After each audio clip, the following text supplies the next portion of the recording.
Mag-ingat din sa pagbiyahe sa mga travel. Sa mga sasakyan, i-check niyo muna yung mga sasakyan ninyo bago kayo umalis.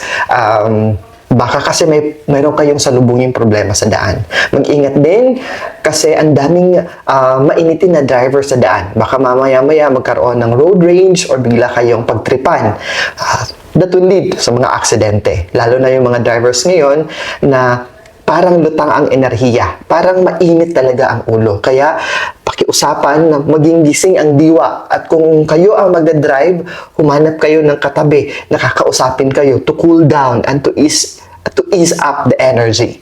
Usong-uso rin ngayon ang mga cancellation ng mga flights kasi pwedeng makaapekto ang Mercury retrograde sa mga radar system natin. Lalo na ngayon na ang daming mga solar flare na isa ding sanhi na makakaapekto ng navigation system ng ating mga eroplano and even sa